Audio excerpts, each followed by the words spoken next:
We will get started in just a few minutes.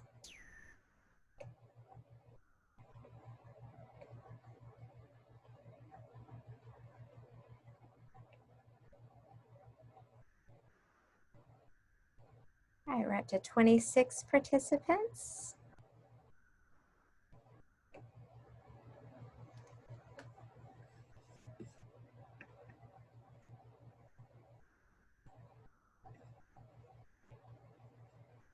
I see a couple of friendly names in that list, some folks that I know. So thank you for joining us this evening.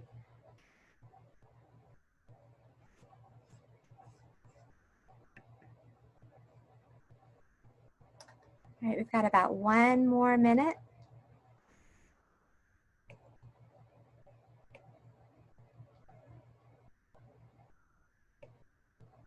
I feel like I should have some cool music playing in the background.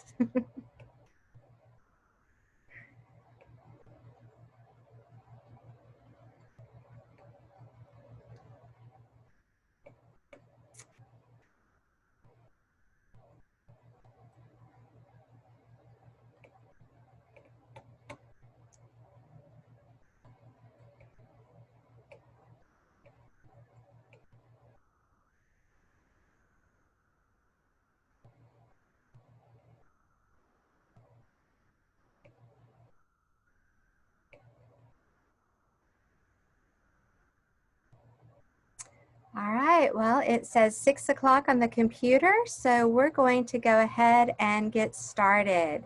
We're up to 30 attendees. Thank you all for joining us this evening.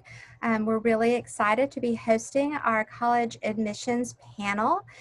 This is the, I believe, 3rd or 4th year that we have done this. We usually try to do one in the fall and in the spring. And we are very fortunate to have so many colleges and universities in the state of Texas that are willing to come out and to work with us and to share their advice and their insight and to provide guidance to all of us as parents as we engage in this work with our students. My name is Michelle Swain. I am the Round Rock ISD Director of Advanced Academic Services, and I oversee college credit and high school opportunities as well as college readiness opportunities with the SAT, ACT, PSAT, etc. A few other things in there. And so it is my pleasure tonight to be moderating the panel. And so if we look at the next slide, joining us this evening, we have 6 representatives from colleges and universities, and I am going to have each of them introduce themselves. So from Baylor University. Hi everyone, my name is Lily Nelson, and I will be here tonight representing Baylor. I'm super excited to be here. I recently graduated and love Baylor, and I'm looking forward to answering all your questions. Thank you, Lily, and we're excited that you're joining us tonight. And then from the University of Rochester. Hi all, my name is Dana Martin and I am the Associate Director of Admission at the University of Rochester. So I am the lone wolf tonight on the panel of actually an out-of-state and private institution. Of course, you may know that the University of Rochester is located in Rochester, New York. So yes, our weather patterns are slightly different than they are here in Texas, but great enough, the university, I actually do live here in the Austin, Texas area. So I'm actually your neighbor living over in the Leander area. But we do, as I mentioned, work with a lot of students from around the country and also around the world as well. So I'm happy to be here tonight representing our out-of-state colleagues. Yes, and thank you. And I thought when I said that, you know, she's in the state, but she's not representing a school in the state, but still works, right? All right, and then from Southwestern University. Hi everyone, my name is Rebecca Rother. I'm an Associate Director of Admission at Southwestern University right over in Georgetown. And I am super thrilled to speak with y'all. I read all the applications that come from the Round Rock ISD. So please, if you have questions or want to engage with Southwestern, I'll be your counselor and looking forward to getting to know you. Thank you. And so that was just a bit up the road north. Now let's go a bit down the road south, St. Edward's University. Hi everyone, my name is David Bernay and I'm the Director of International Admissions at St. Edward's down on South Congress Avenue in Austin. And I also read all the applications from Round Rock. Thank you, David. Appreciate you being here. And continuing the southern route, we'll go down to Texas State. Hi there, my name is Bree Henderson. I'm the Regional Manager of Admission for the Austin area with Texas State University. Thank you. And then last but not least, from all the way up in Lubbock, actually he's here, but the school's in Lubbock, Texas Tech. Hi everyone, my name is Tanner Robinson and I am the Austin Area Admissions Counselor for Texas Tech University. If you have any questions, please feel free to reach out and I'd be happy to talk with you about life as a Red Raider. Okay, thank you. Thank each of you for being here. So we do have some logistics to go over because this is a panel. We've disabled a few of the features, so we're not going to be using the chat feature or the raise hand feature this evening. We do have a set of pre-submitted questions that we'll be going through, but if you have any other questions that you don't hear answered that you would like to ask, we do have someone monitoring the Q&A. So if you put your cursor on your screen, activate your cursor, you'll see down towards the right, there should be on your little gray bar thing that says Q&A. And if you click that, you should be able to submit a question. And that way our person monitoring those will be able to bring those forward. She's not going to ask them if they get answered during the course of our discussion, but if they didn't get answered or if they didn't get answered clearly, then at the end of the predetermined questions, she is going to ask those questions of our panelists. Okay, so let's get started. Our first question is, what does the ideal student for your institution look like? And we're going to go ahead and start off with Lily at Baylor. I'll mute myself. Yeah, so I think an ideal student at Baylor, we're looking for someone who's excited about learning. We definitely take academics very seriously here. It's a big part of your Baylor experience. But we also want someone who's excited about joining in our faith-based community. That's also another really big part of what it's like to be at Baylor. And so some ways that we've seen that in students is we've seen them that they challenge themselves academically in the classroom, but they've also embraced outside opportunities. And you can definitely add those to your resume if that's something you'd like to include in your application. That's an optional opportunity that we have on your application that you can do. So we're just looking for students who are excited to be a part of the Baylor experience, who can really gain a lot from the Baylor experience of really combining our community and our academics together, and those who are excited to be a Bear. Thank you. Would anybody else like to chime in? What does your ideal student look like? At Texas Tech University, we're really accepting of just all students that are wanting to apply to our institution. We have over 150 academic degree programs ranging from biology, agriculture, communications, nursing. So we have quite a diverse background of students on our campus. And aside from all of our undergraduate programs in Lubbock, we do also have a med school as well as a law school. And then we also will be opening up a vet school in fall 2021 in Amarillo. And so we welcome, like I said, all students, whether you be a freshman student, a future incoming transfer student at the university. We do have different guidelines for each student. So you would just need to check out the website at each institution to kind of see where you fall there. But like I said, we're open to all applicants. Okay, who's next? I would say coming from kind of a different perspective, a little out-of-state perspective, you know, at the University of Rochester, we are a selective institution. We're looking for a solid A-, B+ student. We are also a research institution, so students who are maybe geared towards, you know, looking towards graduate school, wanting to be in labs, wanting to kind of be involved in getting some new information out there is kind of a big part of our mission as well. We also have a very open curriculum, which I think is unique to the University of Rochester. And so if you are a student who maybe isn't quite sure what you want to major in, but you know you want to do a little bit in the humanities, a little bit in the social sciences, maybe some of the natural sciences as you're kind of going down this path to figure out your major, that's a great fit for Rochester to have the opportunity to do that. If you know that you can navigate that and have lots of choices, that's one way to do it as well.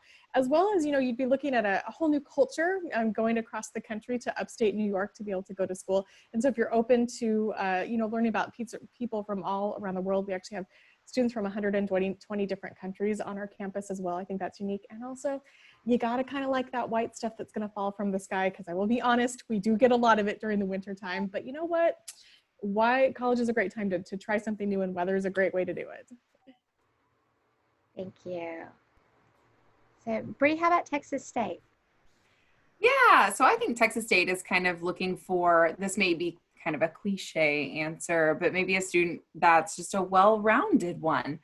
We are right in the middle of the hill country, so there's a lot of opportunity for playing outside if you kind of want to, if you wanted to base it to that. But I would say we're probably most similar if we're looking at the schools here to Texas Tech.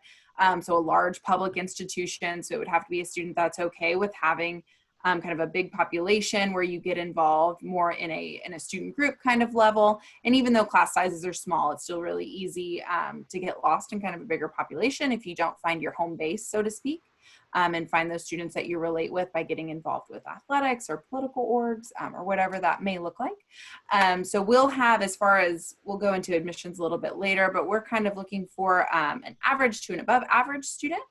But we can talk a little bit more about that in the admissions piece. Okay, thank you. All right, Rebecca, do you want to talk about Southwestern? Sure, absolutely. So I think Southwestern is definitely, we're small, we're 1,500 total students, so we're probably smaller than most of your high schools. But I think that really is, we're looking for that student who wants to be a part of that entire community. Our average class size is 15 students. You're going to have the chance to really get to know what's going on. I always tell students, if you want to come to a school where you can sit in the back of a lecture hall and skip class, we are not the place to go. So maybe that's an easier way to determine what's not going to fit at Southwestern, because I think anyone can find their home with us. I would echo much of what was said by other institutions, that, you know, we're looking for students who want to engage, who want to think outside the box, who want to be maybe a little closer to home. So that's something else. We do have a 2-year residency requirement though. So even though you live not far from Georgetown, we still require that you live on campus for at least the first 2 years. And that is an important distinguishment for some of our students who are wanting to maybe stay nearby, but don't want to live at home, don't want to have mom and dad say that but I have to live on campus. Okay, David. Sure. I mean, similar to what my colleagues have said, I would say, you know, St. Edward supports really small kind of intimate classroom environment for students, right? So about 18 students on average in the classroom, and students have great opportunities to get to know their faculty, right? And additionally to that, I would say that our ideal student are students who are curious about the world and who are interested in learning new things. So, you know, it's not necessarily required that students know what they want to study right away when they come to our university, and they have a couple years to figure that out. And so if you're looking for new opportunities and new challenges and interested in new things to study, St. Edward's might be interesting to you. All right, thank you. So that brings us to our second question. What does the next question. What does the holistic admissions process look like at your university, and how does a student's academic coursework play a role? We know that with the pandemic, there's been a lot of changes that SAT, ACT. So what is that holistic admissions process looking like? And think about students have maybe been engaged in a lot of college credit courses, or maybe they haven't been engaged in college credit courses. How do you weigh all of that out and think through that? And if we can start with Dana. Yeah, this is a great, interesting question to talk about with these days and times. So, you know, the holistic admissions process really for us means, you know, and a lot of my colleagues I know at other institutions, means that you're more than just your GPA to us, you're more than just a test score, you are more just the rank in your class. We're taking all of the pieces that you're submitting during the application process and really getting to know you through that process. So we are going to read your letters of recommendation. We're going to look at the strength of your writing and your essays. What is your essay about? How did you get involved in and outside of your high school? Did you do community service? Did you have a job after school? All of these things come into the process during the holistic review. Now, yes, we are going to look at your transcript, but what we do is we're looking at your transcript and seeing how you challenged yourself in your high school, whether it's taking AP, IB, honors, dual enrollment classes, but we're looking at it in the context what was offered to you. So we are not going to compare a student from Round Rock High School to a student from a school down in San Antonio or a school in Florida. We're saying, like, you know what, Round Rock High School, this was what was offered to you. This is how many AP or IB or honors classes were offered, and you took advantage of this great amount of them. That's fabulous. We're proud of you. We like to see you that you challenged yourself in some aspect, that you took a really good college prep kind of course. Now, some of our, there's a lot of discussion right now going around the test optional movement. Just to kind of give you some context, so we're kind of all on the same page, you know, when the pandemic really started to hit last springtime. Spring is a big time for our students who are typically juniors, and, you know, parents and students who are with us tonight, that, you know, their ACTs and SATs were not offered in the springtime and even into the summertime. And now we're moving into fall, and it's being offered in some parts of the country and not in others. And to get a spot in some of these testing locations is being difficult. I was actually talking to a colleague in Massachusetts today, and she was saying that there was a high school that just found out that they were going to have an offering of the SAT this weekend. Immediately 20 of their spots just went like that, and it wasn't to none of the students from that high school. So a lot of institutions have moved to this test optional model or test flexible this year, where we want to take that off the table. We don't want that to be a burden to our families. We don't want that to scare our families. We want you to understand that we can really get to know you through the rest of this process. Now, when I say test optional, though, that doesn't mean that you can't submit your scores. If you are super proud of your ACT or SAT score that you got and you were able to take the test, and you kind of fall within the range of what we typically are looking for in every school, you can ask them kind of what the range is typically for their admitted classes. We can tell you that, and you can choose whether you want to send your test scores to us or not.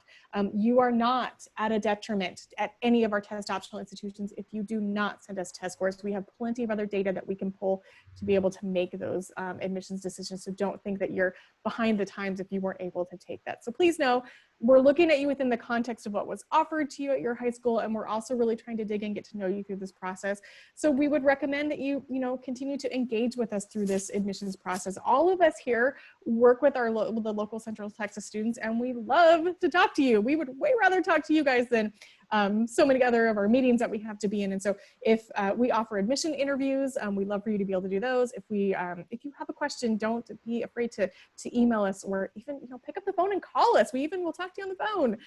But truly know that we are here to guide you and help you through this process. And we want you to have all the information to make a wise decision as you're going through here. So that's my preaching on holistic admissions. It's a good thing for everyone.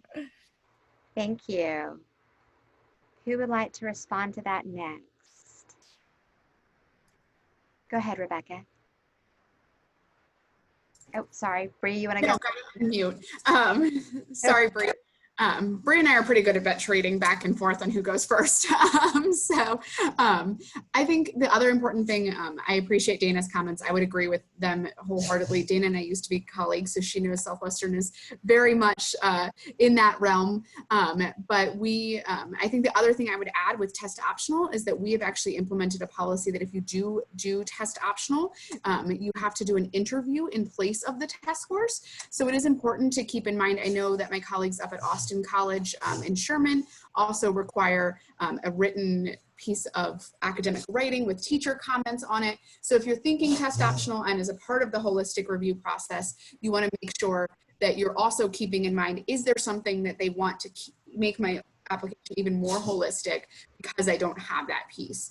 So important to ask that question as you start to navigate your list and you're thinking test optional. But the rest of the holistic piece, I would share wholeheartedly what Dana said. I'm not going to add to that. All right, and now Bree. Yeah, Texas State's process will be a little bit different simply because in a typical year, we really would look a lot at test scores. However, I think this is a really great opportunity for us to explore what this fully holistic review looks like. So typically, like I said, we would kind of look at a ranking and a test score to see if a student could be admitted into our institution. But this year we've had to adjust and we'll be reviewing applicants that don't have test scores. So this is kind of your opportunity to shine in other arenas. So whether this is a really great essay or taking advantage of really filling out that application to the best of your ability to show off what you were involved in. And even though we've gone through this catastrophic thing this year, there were 3 years leading up to your senior year of grades and activities. So take advantage of the time that you spent in high school, of what you were doing and how you were spending your time, especially outside of the classroom, so we can see if you're a good fit for our campus. But yeah, and really take advantage of the essay. I know I already said that once, but I too, like some of my colleagues, sit and read these files. So I really do want to read a compelling essay and read a little bit of what you're about. So Thank you. Yeah, the essays are going to be important this year. And being able to not just write a good essay, but write an authentic essay. So, David. Sure. So at St. Edward's, we evaluate students based on the criteria that we know will indicate their future success. So when we talk about becoming test optional, and St. Edward's is now test optional, the test scores were never, even in the top 5 predictors of student success at St. Edward's. But what are things like your grades. And so while we have a holistic review process where we are looking at everything that you're sending in to us, including your essays that we just talked about, the grades will continue to be the most important factor in our review process, as always. But there's also all kinds of great ways for you to tell us more about yourself through the application, of course, by submitting a resume, and perhaps by demonstrating interest in other ways that you can allow us to know more about you. So. Thank you. When you say other ways to learn more about, I keep thinking about Legally Blonde and when Elwood submitted her video. Sometimes they do, yeah. Are they doing that now? Okay. Tanner. Yeah, so everyone has said great inputs, a lot. Compared to Texas Tech, Texas State is very similar in kind of what we look for in our admissions. And so first and foremost, if you are going test optional, again, I just want to reiterate essays, work on those essays, make sure you put some time into those. Same with your letters of recommendation, make sure you're finding people that know you both academically, socially, can speak well on your behalf, whether that be a teacher, a counselor, a principal, a coach, whoever, can really put in a good word for you and again, can talk good on your behalf. And then also really maybe spend time on your resume, putting together all those activities that you were involved in high school, your freshman, your sophomore, your junior year, whether it be the class president or involved in the student council. We really, again, just want to know you as a student so we can make a decision, like Bree said, of whether or not you're a good fit for our campus. And so, like I said, just going off what everyone else said, I don't want to keep reiterating, but it's all very true. So. Thank you. And last but not least, Lily. Yeah, I definitely agree. Everyone has had amazing things to say that I definitely think we follow with some of those same guidelines, but I'm just knowing like Baylor is a competitive learning and research environment. So we do take your grades and your academic transcript and profile very seriously, but knowing that that's not all of who you are as a person. So we want to get to know you as a person too. So submitting things like your resume, letter of recommendation, Baylor does have a short answer option on our application. Do those things because we want to get to know you, and that is so important in that process. So even if you are test optional, just like they were saying, that's okay. Not one is not better than the other. We know that some of you didn't even have a choice if you could take a test, but just taking advantage of those things in the application so that we can really get to know you as a person. Okay, great. Thank you. So we're moving on to question number 3. So we know that our kids are really engaged these days. They have a lot on their plates. They have a lot going on. What is your advice for helping students find the balance between a rigorous academic schedule, extracurricular activities, and their social emotional wellness? What do you tell them to say, it's not about taking 7 AP classes at a time and being in 15 clubs and risking your social emotional. What are your thoughts on that? And I think we'll start with Bree. Yeah, this is one of my favorite questions because I think when we meet with students, and I think it's especially true this year, there's this feeling of like, I can't show how dedicated I am because I can't volunteer as much as I normally would my senior year. I can't go out into the community or work as much as I normally would because of COVID. However, please don't risk like your health, your mental health, your well-being, taking 8 AP classes and trying to volunteer for 30 or 40 hours a week. We read plenty of applications, and I promise we can spot a well-balanced student. And this is the same for, I'm going to be part of 7 or 8 clubs my senior year. I'm going to take 6 AP classes this one year. Just don't do that, because you're still a student that gets to enjoy their life. And I think there's a lot of value in that. This isn't to say don't be involved, but really kind of balance what you're doing. And I would much rather see, and I may be speaking for my colleagues, so correct me if I'm wrong, but I would much rather you see an A like in a level class or a pre-AP class instead of see a D or an F in an AP class, because that really just kind of hurts you. So kind of do what you know that you can do in your ability. Do your very best, but don't overwork yourself, because this really should be a fun time of your life too. Thank you. Let's see, who do I get to pick on next? Let's go to David. Not too much to add from what Bree said, honestly. I was just thinking back to when I was in high school, and it was like super stressful, and I don't think that should be that way. So please don't stress too much about this. This is going to work out for you. There are wonderful institutions out there, and everyone will find a great place to learn. So that's my advice to you, and hopefully you will not, put too much pressure on yourself to overdo things in certain areas. And I would say, especially extracurricular activities, you should do them only if it brings you joy, and it's something that you really, really love to do. Otherwise, don't do it. I love that advice. Do it if it brings you joy. That's awesome. Lily, would you like to add anything?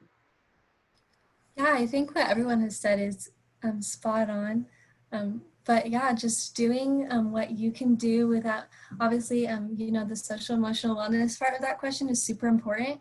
So if you're doing all AP classes and 7 sports and 48 clubs and you can't, be successful in that, then that is definitely not healthy either. So do what you can do, and don't compare yourself to others. What you can do might be different than what your neighbor can do, and that's okay. We want to see who you are and what you can do and what you can find success in, and whatever that is for you is great. Okay, any other thoughts from Dana, Rebecca, or Tanner? Rebecca, go ahead. I just have an inability not to speak after every question.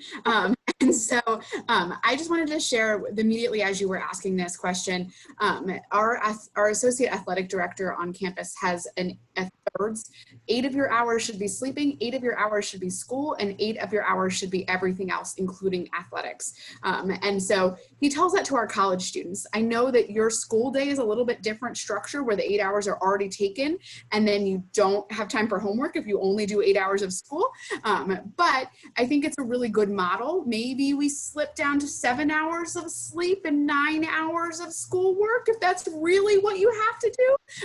Don't go lower than that, though. The 2 hours a night of sleep to get through all of this is really not worth it. You are not going to perform well in any activities, in any classes, if you aren't taking care of your well-being on a physical level. So make sure you're eating, make sure you're drinking, make sure you're going outside, even if you're virtual school right now. And, just really find that time to enjoy your senior year, enjoy your college, your high school career. You don't get to do it again. So this is not a job. This is the opportunity to live your life. You don't get to go back and do it later. Hey, thank you. Dana, Tanner, anything to add, or are you good? I feel like I would just be reiterating everyone else, but I do just want to kind of throw out there again, like, we know you're human, we're human as well. We don't want you to be scared of us or scared of this process. This is an exciting time in your life. Look at it as this next adventure, this next chapter, and this next stepping stool in this life adventure. And so again, don't be nervous, don't be scared, and don't strain yourself your senior year taking all these AP classes and whatnot, because it's we're looking for quality over quantity again. So do the best that you can and just be successful. Thank you. And I know that we've talked about before in previous panels that one of the things that doesn't look good is when a student all of a sudden starts joining a lot of clubs. So there's not a history of having, it's kind of like your credit report. If all of a sudden you've got a bunch of new cards, it looks better if you have a credit card that you've had for a long time.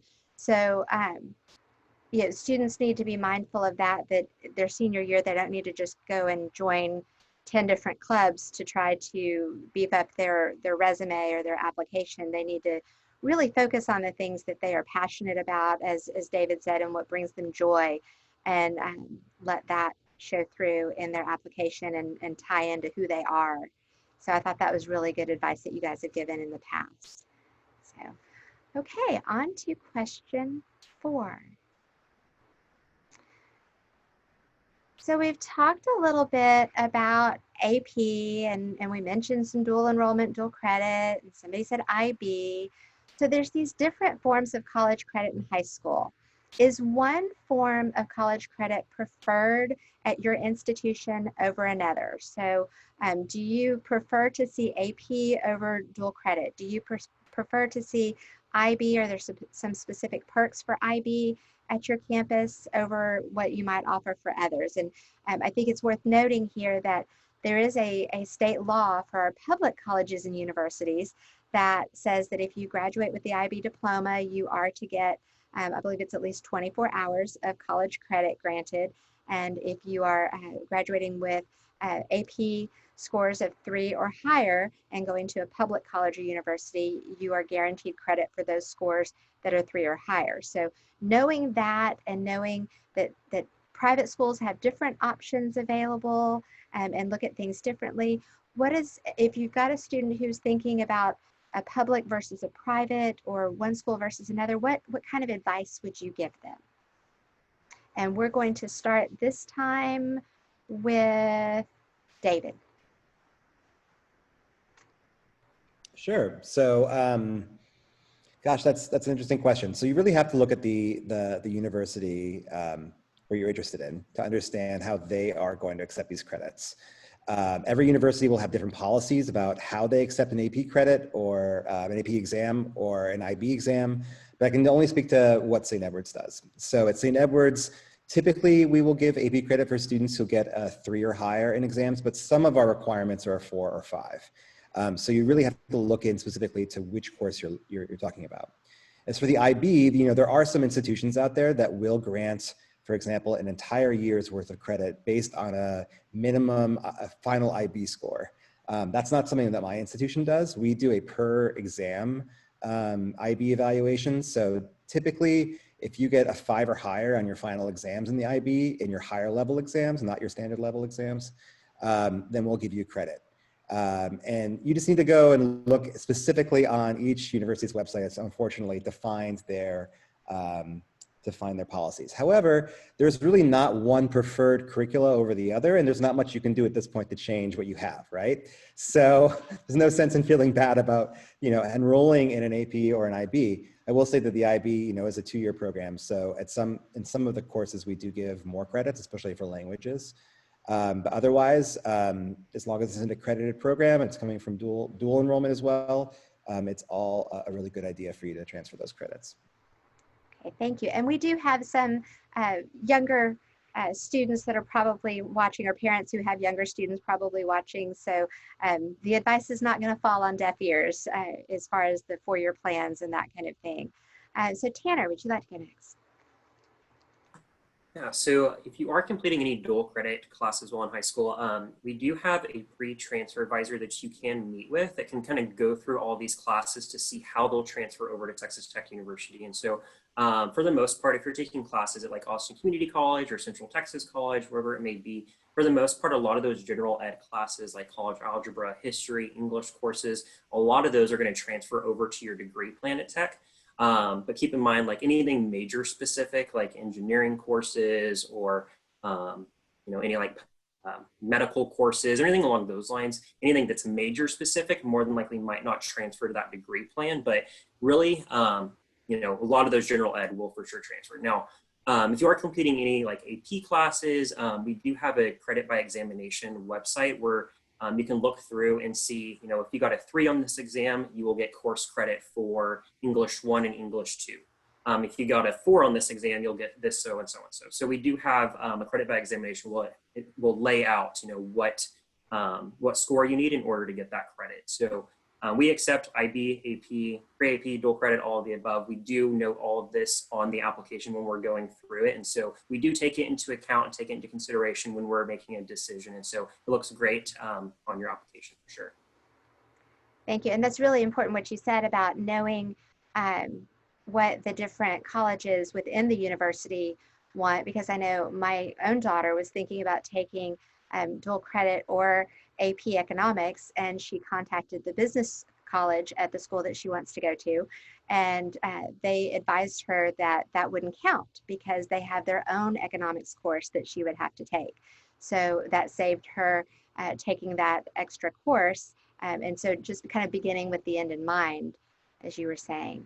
I know that Rebecca is going to want to speak to this, so let's go ahead and go to her. I did have one thing that I wanted to point out. I agree with my colleagues on what they've said. The only thing that I would like to add is that it's important if you're doing dual credit to think about what your future plans are. Some institutions will not include dual credit in your institutional GPA. So if you come to Southwestern, you bring ACC credits, you'll get a Southwestern GPA, and that will not include the ACC credits. But if you apply to medical school, they will likely want to see all college coursework you have done, including those ACC credits.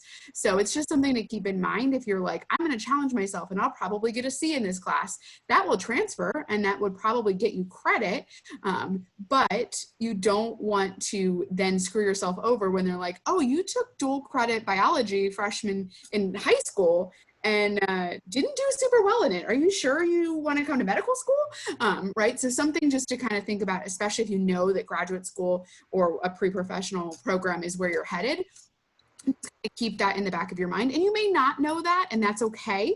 But that is something, if that's an ambition, that I've seen some students get screwed over a little bit, unfortunately, because their high school grades followed them post-college.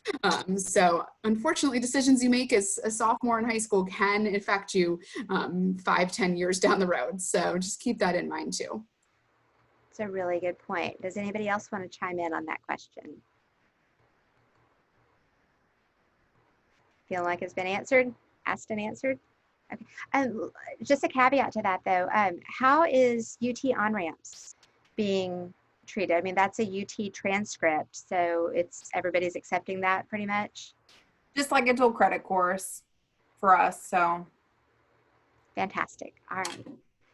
So then that brings us to our next question, but actually before we pull that up, I did want to mention that College Board has a tool called AP Credit Policy, and it will look up any college or university, and it will give you all of the AP courses and how much what score you have to get how much credit, how many credit hours, and for what specific courses.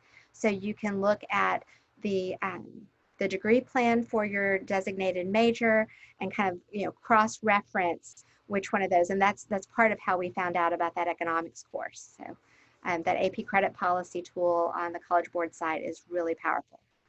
All right, so question number 5, and I think that this has more impact this year than it has in the past. What is the role of the recommendation letter in admissions and scholarship process? So when students are submitting their documents for scholarships or for admissions, what is that role? What do you want to see in that letter? What are the things that you would recommend students not do with that letter process, etc.? So we're going to start with, let's start with Dana. This is a very true point this year where things are going to change. I think it's something that we're going to be reading a little bit more in depth. Now, I think one of the hearts of this question, maybe something behind the scenes, is, if you are a student who knows that you want to go into engineering, I often have students say, well, then should I have strictly letters of recommendation from my pre-engineering majors in high school, or even pre-engineering teachers, or from my biology teachers, but my English teacher knows me really well and I really feel like I connect with them. Can they send a letter too? You know what, like, you should contact the institution where you're looking to go to school. If you definitely know your major, they may give you some advice of like, yes, if you know you want to go into engineering, yes, we need to hear from your biology, chemistry, physics professor, whatever. But a lot of times what I hear and what I love to see on the admission side is, request a letter from a teacher or counselor or family member. Sometimes at some institutions we accept those as well, that truly knows you, can speak to you, how you do in the classroom, what kind of a student you are, how you have engaged and been involved in the material, because that's what we're trying to gain from that letter is what kind of a student were you when you're sitting in class every day on your best day and on your worst day. And these teachers really do, my goodness, they do praise you. I know oftentimes you don't get to see these letters, but we do. And we oftentimes will fall in love with you because of what your teachers are writing and your counselors are writing about you. So please know that they always present the best student forward when they're writing these letters for you. Yes, we are going to be digging into these a little bit more. And you may also feel like, well, but this year I'm having a hard time connecting with my teacher because it's all virtual. They still are able to kind of see you shine in these moments. And so if you do feel like you're connecting with a teacher in any aspect, whether it's you're in person or whether you're doing virtual, still reach out to them and ask them to be involved in this process and to get you a letter of recommendation written. Okay, thank you. Lily, what are your thoughts? Yeah, a lot of the same of what you just said. I agree. These are essentially to get to know you more and to add to your application, again, like GPAs and everything. So these letters of recommendation can be super helpful, especially now that we are test optional. I will say Baylor does love to see recommendations from a high school counselor or a teacher or a school official. So if you have the opportunity to do that, definitely try and do that. If you're like, okay, but my soccer coach knows me the best, I really need them to write it, that's totally fine. They can do it too. It's not like a super strict rule that it has to be a school official. But if you can do that, we love to see that. But again, it's just to get to know you better and to kind of add to who you are through your application. Okay, awesome. Bree, do you want to chime in? Yeah, I would say at least for Texas State for admissions, I don't want you to send a letter of recommendation. It's not something we value a whole lot in the admissions process. That said, they do use them for scholarships, but specific donors would ask you for them. So I guess what I would say in crafting a good recommendation letter is make sure it's somebody that actually knows you and can speak well to your accolades. Because we have seen recommendation letters that don't talk positively about students, which may come as a shock to you, but be sure you are selecting somebody that really can speak to your abilities and qualities. So just know that. But as far as admissions, it's not something that we put a whole lot of stock in for that piece of the process. Okay, Tanner, how about Texas Tech? Yeah, so at Texas Tech, we don't require a letter of recommendation for admissions. It's an optional component of the application. So if you are going test optional, I am going to highly encourage and recommend that you do submit letters of recommendation. And I am going to go back to the motto, quality over quantity. It'd be great that there are 10, 15 people that can speak great on your behalf, but we really only want like 2 to 3 solid letters of recommendation. Now, keep in mind, like I said, my school is optional, but there are other institutions that do require them. And so again, find that recommender that knows you well, again, both academically and socially, and can speak well on your behalf. Okay, thank you. Anything to add? Rebecca? Surprisingly, I just want to quickly state, I know at the institution that I work for at Southwestern, we require a counselor letter of recommendation, which can feel intimidating because I know that y'all have amazing school counselors, but you also have a lot of students at your high schools. And so you may not know your school counselor quite as well as some of your teachers or other folks you might want that recommendation from. This is really to remind us about your institution. I'm fortunate, I've worked with the Round Rock schools. This is my 4th year going on. But I will say I used to work for a school in Maryland and I did the entire state of Texas. And I got to visit Austin for 1 day. So I did not know the difference between all of the Round Rock schools. So that was just a reference for me to be able to say, this might not be a personalized letter to the student, but it is a personalized letter to tell me how many of those APs were offered, how many IBs, how many students are going on to four-year institutions, and especially in the year of COVID, what did y'all do last semester? What are you doing this semester? The reminder of that is very, very powerful so that we review you in that context. So I think that's something, don't be afraid if they say you have to have a counselor and you're like, I don't know my counselor super well. We don't expect that personalized letter if you don't know them super well. I know they want to know you, but I also know that they only have so much time in their lives. And so that's something I think that's also important to just keep in mind. Hey, David, did you want to add anything? Just to say that we do require one letter of recommendation, and it needs to be academic in focus, so it cannot be from a coach. Okay, and I know in Round Rock ISD, a lot of our counseling teams have developed kind of a cheat sheet to help students fill out some of the pertinent information about themselves to give either in lieu of or along with their personal resume to someone who is writing a letter of recommendation, so that that person can, even if they know them well, so that they can speak truly to the things that they've done and feel a little bit more comfortable and a little bit more confident about what they're saying in their letter. I've also heard that it's very important that when you ask someone to write you a letter of recommendation, that you provide them with all the information about how to submit that letter of recommendation, if it's digital or if it's paper pencil, and they're going to mail it in, give them a stamped envelope, self-addressed or already addressed to where it needs to go. Anything that you can do to make sure that that letter is going to be high quality and get to the destination that you want it to get to. So I commend our counseling staff for doing some of those measures to help our students help their teachers. Another thing that I've heard you guys say before is don't wait until the last minute to ask, because if you have a really good AP teacher or on-ramps teacher at your school, or a really great counselor or a really great coach, odds are there's about 15 or 20 other kids who want to ask that person for a letter of recommendation.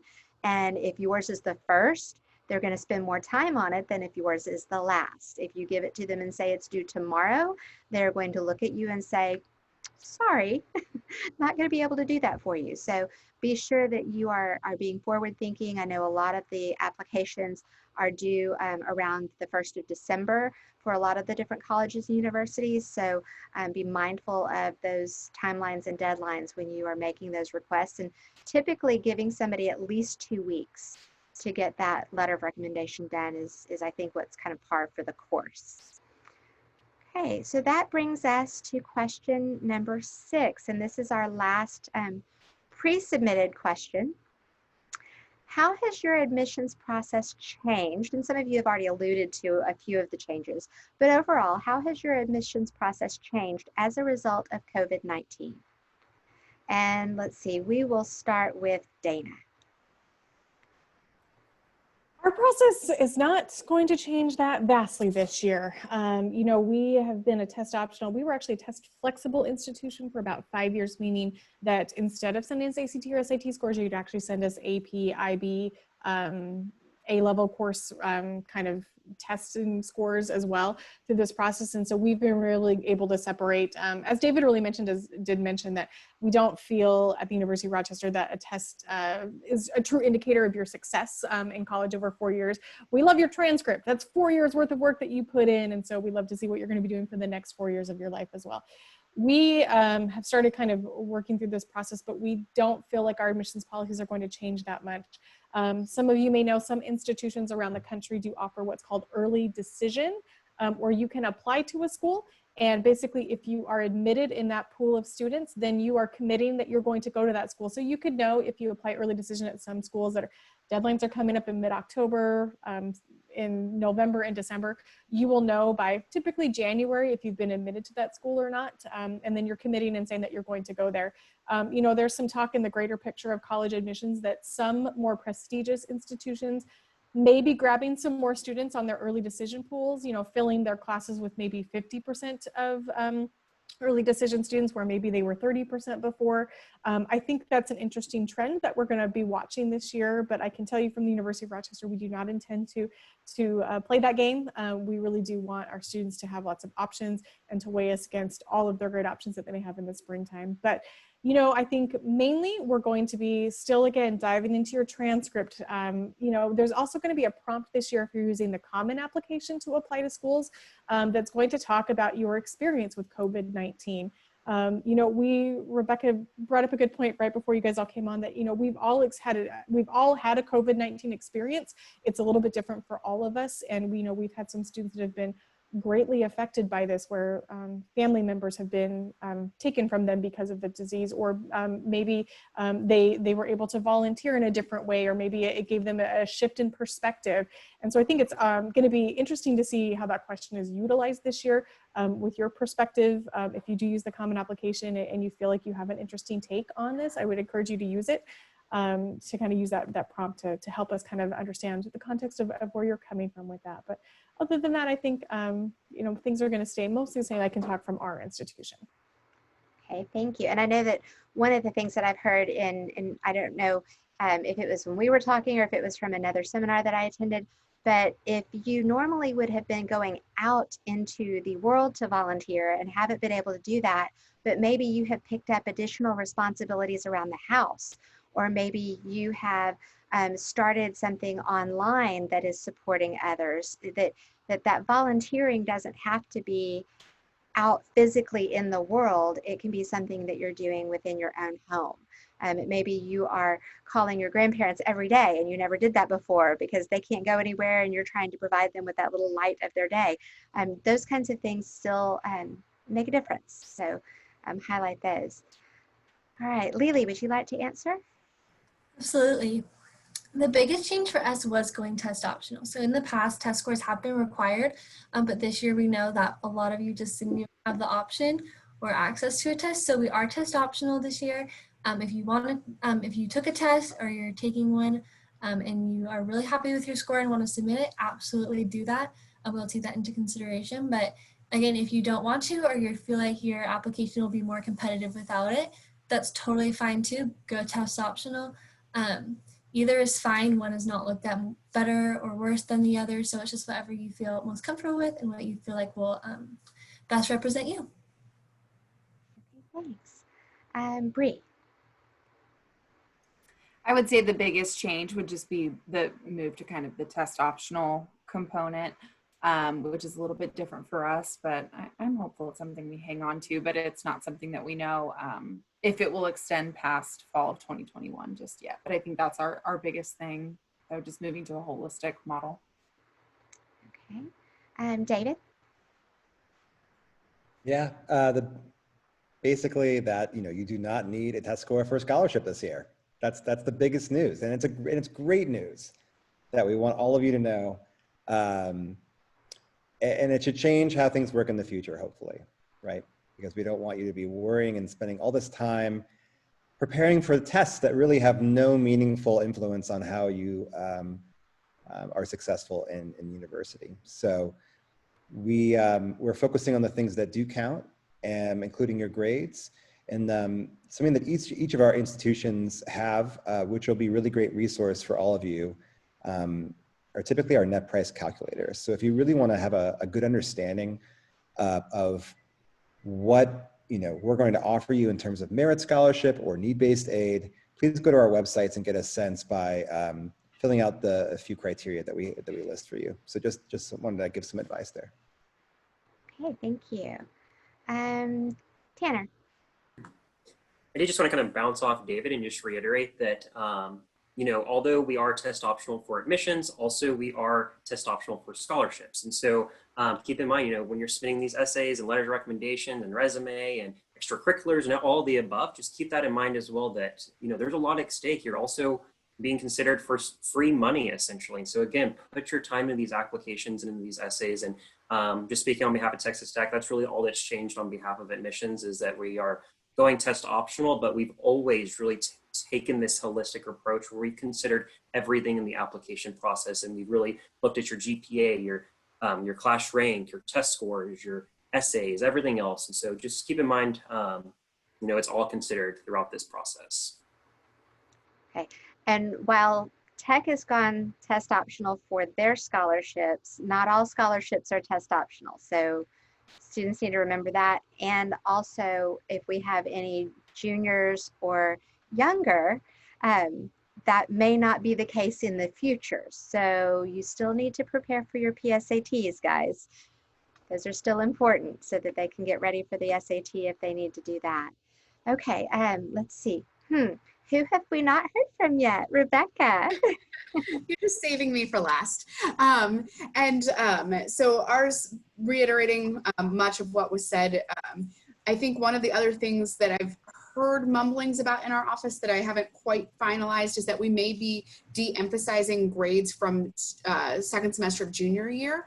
We know a lot of schools went to pass-fail, and so obviously it's not fair to say, hey, this school's pass-fail and they passed and you got a C, so you also passed, but now you're being penalized because you got a C in virtual school, where this student probably also got a C, but looks like they got an A because they passed, right? And so I think that's one of the things that we have not finalized our reading process for the year. That's something we got to get out into meeting y'all in your schools. But that's probably the other biggest thing, is just a lot more virtual options, a lot more virtual opportunity to speak with us, virtual interviews, all of that, that was a little bit different. So that's not necessarily the admission process in how we review applications, but it's the admission process in a lot more outreach. We're offering a lot more nighttime programming on for virtual campus visits and such. So families who are listening, if you like this time frame, maybe you wouldn't be able to take off work, but you can join us at 7 for an information session. That's definitely a change that we've made as well. So that does bring up something that we really haven't talked about. And so as Catherine's getting the questions in the Q&A ready to boot up for us, are you doing virtual tours? Are you doing in-person tours? What are people's options if they want to come to the university or tour the university? Whoever wants to go first. I'll start because I was just talking and I brought it up. And so we offer both virtual and in-person. We have a virtual website that you can go to. We don't have necessarily a formal virtual tour, but there's videos that will tell you about things. We do have our in-person tours. So our in-person tours are every Monday through Friday at 9, 12, and 3. And then also select Saturdays, I think it's about every other.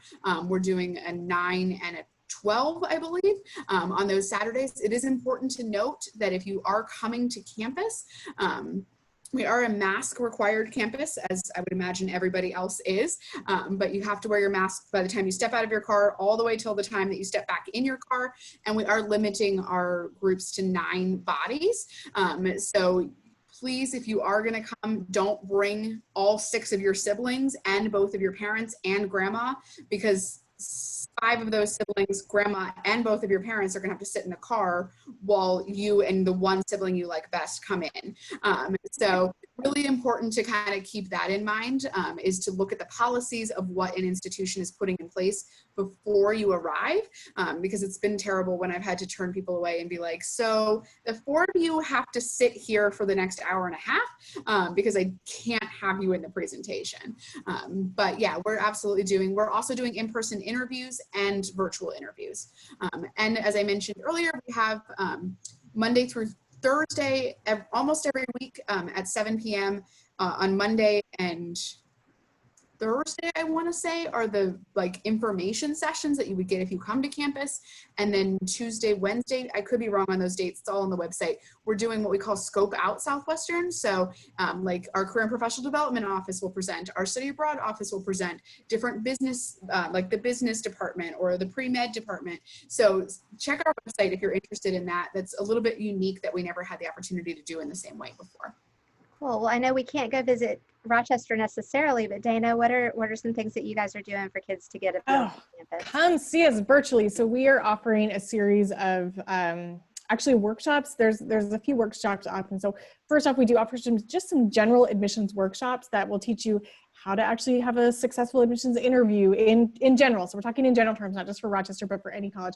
And, how to make a good college search, the college admissions process, and what an admissions committee actually looks like. So we have that set of workshops. We also have a set of workshops that is specific to the University of Rochester. So you can learn more about our engineering school. You can learn more about the way we do the admissions process. But then we also do have some more specialized sessions, like general information sessions about the institution. We have a virtual tour online. We have some student panels that we run online. So really we try to bring our campus to as many students around the country as we possibly can.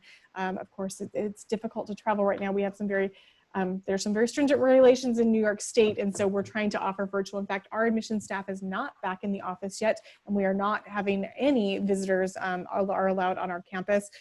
We are trying to kind of preserve our current students who are back on campus. 85% of our students are back on campus. We're making sure that they have a positive fall semester and we don't have any spikes of COVID, so we're trying to do that. So I would say virtual, we are doing everything we possibly can to give it the most for you. And truly, like, typically, let's see how springtime rolls. We're hoping that we can all get back open by that point.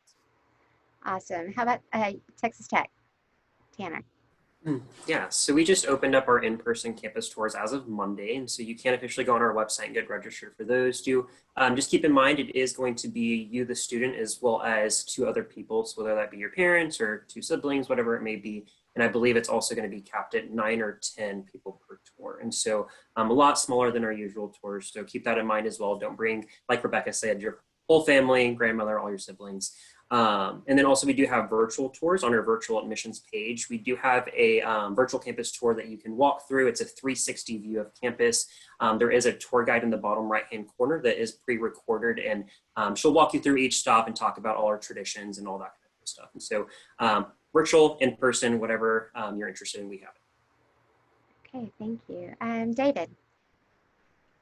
We have an array of virtual offerings at our website, so please come and check that out. Unfortunately, we are not offering in-person tours. Not sure when we're going to offer them again. Our admission office is not yet back on campus, and I'm also not sure when we're going back. So just TBD on all of that until things become safe. But otherwise, we'd love to work with you virtually through Zoom, and you're welcome to also sign up for a time to meet with your admission counselor. Okay, thank you. Lily, how about Baylor? Yeah, so we actually do have some tours on campus in person. All of those are going to be individual tours. So you, your family, and then one of our student tour guides, where you'll be able to kind of go into a few buildings. And it is a driving tour. It's a great opportunity if you are able to come down and take, or I guess go north for y'all and take a tour. But a few things to note, just like the others have, is that it is capped at 6 people per party, so you and 5 others. So again, don't try and bring everyone because they won't all be allowed. And same as most of y'all, I'm sure you do have to have a mask at all times. If you do come, we can provide you with one if you need, but you do need a mask. And then there are lots of virtual options. So you can do a virtual tour. There's lots of virtual information on housing and all of those things. So definitely our website is baylor.edu/visit, I believe. So check that out. There's lots of great resources there if you aren't able to come in person. Thank you. And last but not least, Bree. Pretty much the exact same. Like, come see us online, but if you do really insist on coming in person, there is an option available, but there are some restrictions. So masks and then groups are capped at 8. So a lot of those have filled up pretty quickly. So just prepare. Okay, thank you all for that. And now we're going to turn to Catherine. She's been monitoring our questions that have been posed, and she's going to share those questions with us one at a time, and just whoever wants to answer. We're not going to necessarily have everybody answer it. We'll just have 1 or 2 of you answer, and then we'll go to the next question to try to get as many of the questions taken care of as possible. So Catherine? So we have, oh, I'm sorry, Michelle. We have a couple very general questions that I thought we would start with, and then some more specific questions that if we have time. So one of the questions was, when is the best time for students to prepare for college admissions? Now, really early is best. Start working on those applications. You don't necessarily have to submit it right this second. Like I said, we want you to take time going through the application. working on those essays, getting those letters of recommendation. But keep in mind that every institution is going to have different deadlines as to when this application needs to be submitted by, both for admission purposes and scholarship purposes. And so some institutions will have strict deadlines, others will have like a priority deadline. Just really depends. So again, check with your institution, check on their website, see what their admission protocols are. But now would be definitely the time to kind of get that ball rolling and get started on that. Okay, anyone else want to address that question? I would say for younger families, probably spring break of junior year is a great time to really delve in. If you are a 8th grader, a 9th grader, you do not need to be worrying about tours or college or anything. Focus on school, focus on what you're getting, because those 9th grade grades will show up on your transcript when you apply to college. So if you're focused on college rather than your schoolwork in 9th grade, not going to look great for that time when college does come. So I would say, take that deep breath, especially for younger families who may be here. Tanner's absolutely right. If you are a senior, you need to be on this now. If you are a junior, please don't start your applications yet. Don't worry about that until the spring. Let your senior friends get through all of this, and then you'll have your chance soon. Thank you. David, you seemed like you wanted to add something there. Did you? I'm just saying, please, not too early. Not too early. Take your time. Enjoy other things until it's time to apply to colleges. I would say the earliest you should start thinking about it maybe sophomore year. Obviously, we have to take the PSAT. That's something that you're going to do. That's one kind of interaction that you have with universities. But other than that, start your tours junior year. Okay, thank you. All right, Catherine, what's our next question? All right, the next question is, again, very broad in general. What outside school activities should a student get involved in that colleges consider? Do you have any recommendations? I think I'm going to go back to something that David said, I believe, like do something that brings you joy. If you're a professional wrestler or like a basket maker, I don't care. Like it's cool. I want to see that you're involved and outside of the classroom and see what you're contributing to your community in the way that you see fit. I don't know that does anybody want to add to that? Like, I want to see whatever you're involved in. I would say I also, I think sometimes you as students don't realize like what you do outside of the classroom is actually pretty cool to us. If you have a job and you're trying to balance working 10 to 20 hours a week, as well as going to school and balancing like a really great GPA in a class load, like please put that down in your application. We value that you're learning some responsibility skills by having a job, some accounting skills by managing your money. We really do value that. So I think you guys don't give yourselves enough credit sometimes to list your job. As well as if you have family responsibilities that you have to pick up your 3rd grade sister every day after school and care for her for the next 3 hours, kudos to you. We want to know that. We want to know that you are a great human being and a great big brother or sister. But truly, like, we value that you are supportive of your family and that you are helping them out by taking care of younger siblings or by taking on possibly working with a parent alongside of them on a weekend job. Time and time again, we do value those kind of family responsibilities as well. So don't be afraid to tell us about that. We should be proud of that. Okay, thank you. And the next question. All right, so and we've got several very little specific things, so opinions may vary on these. So are letters of recommendations from teachers in AP classes from freshman and sophomore year appropriate when sending in recommendation letters? It's a great question. I can talk on this one. I think just get someone who knows you as a person really well. So if your sophomore year AP teacher is the person that you think can speak best on you, then I think that's great. Just find someone that can speak to who you are as a person and who knows you really well. And yeah, so if that's that person for you, I think that's fine. And if it's someone from senior year, that's fine too. Well, and I think it's important to note, as Tanner said, you're supposed to be working on it now. And some of your senior year teachers may not really know you very well yet. So it may be your sophomore or your junior teachers that really know you well, especially if you have a teacher that you were in their class as a freshman or a sophomore, but now you're involved in a club that they sponsor, and so they get to see you in both lenses. That really does enhance that recommendation that they can make for you. Anybody else want to add anything? Okay, next question.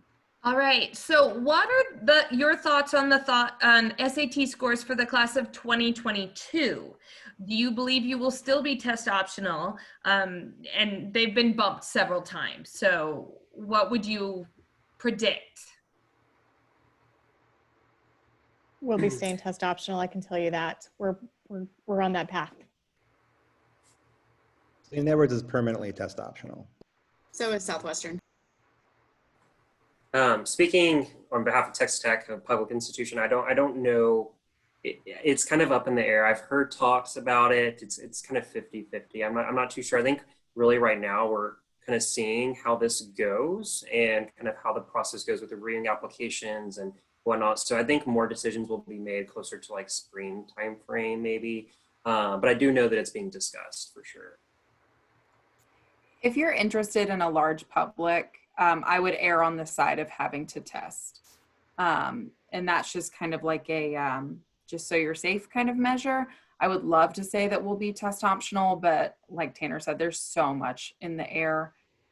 So I would kind of really err on the side of caution and prepare to test if a large public is something you're interested in. Yeah, I'm not sure for Baylor either, but I would echo what Tanner and Bree both just said. Although we're not a public school, there's no like guarantee that we will be test optional yet. So I would just say exactly what they were saying, err on the side of caution if you can. And then hopefully we'll have some answers on that soon. Okay, thank you all. Catherine, the next question.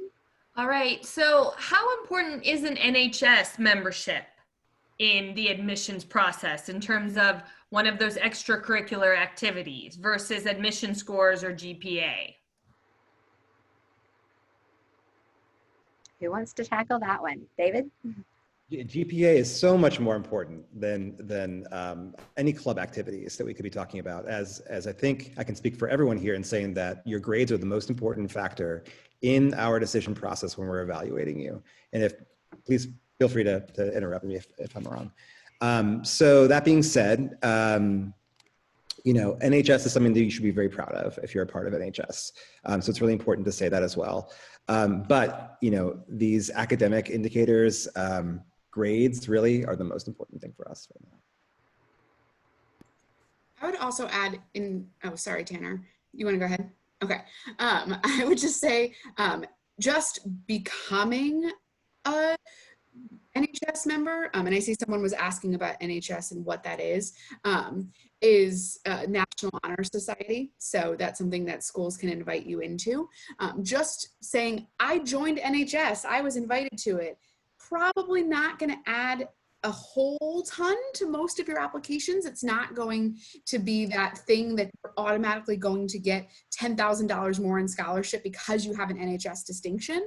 But if you become a club officer or you do a lot of volunteering with NHS or you're engaged in that as a club, fantastic, wonderful. That's what we want to see. Just handing over the certificate that says I got invited to apply to NHS, probably not going to hold a whole lot of weight.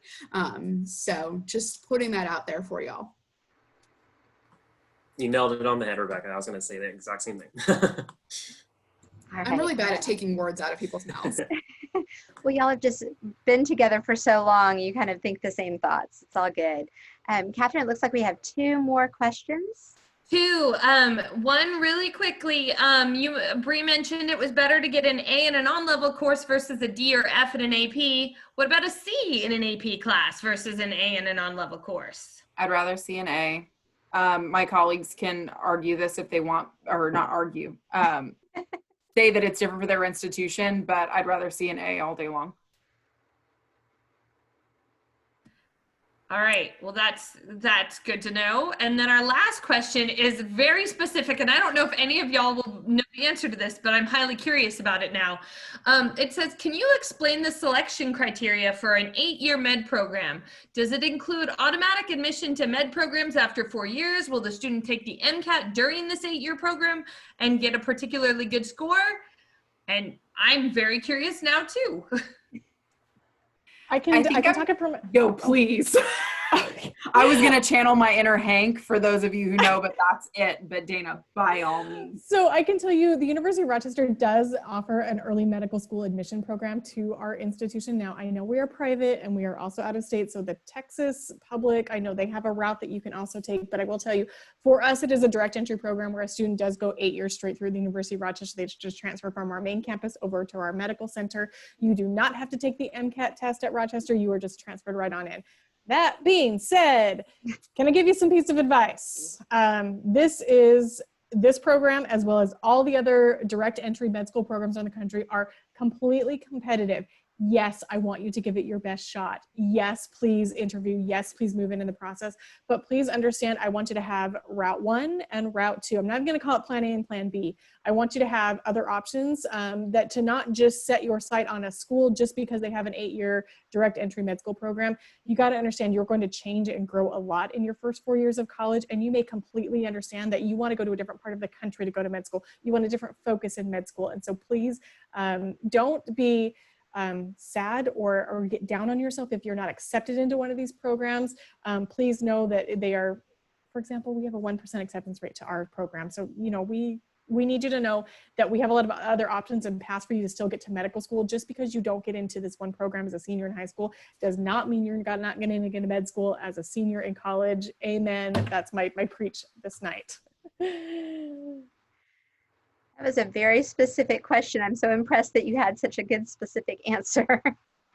Does anybody else? I don't think this is a super common thing in Texas. And I know that our colleague, Hank, who has said that you think Stanford's competitive when he talks about direct entry to med school.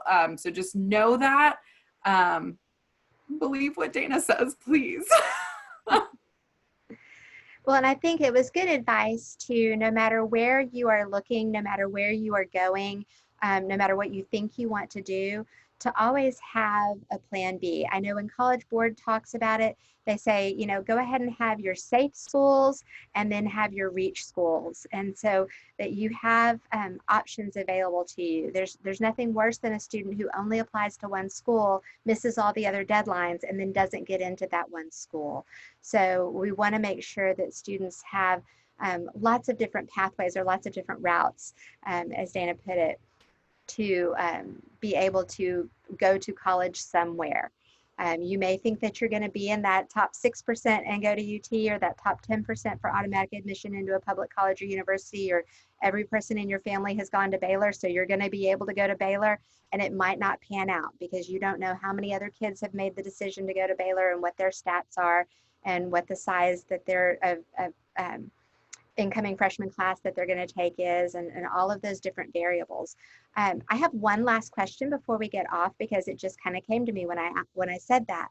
There are a lot of class of 2020s who have decided to defer a year. How is that going to impact the class of 2021, or is it going to impact the class of 2021?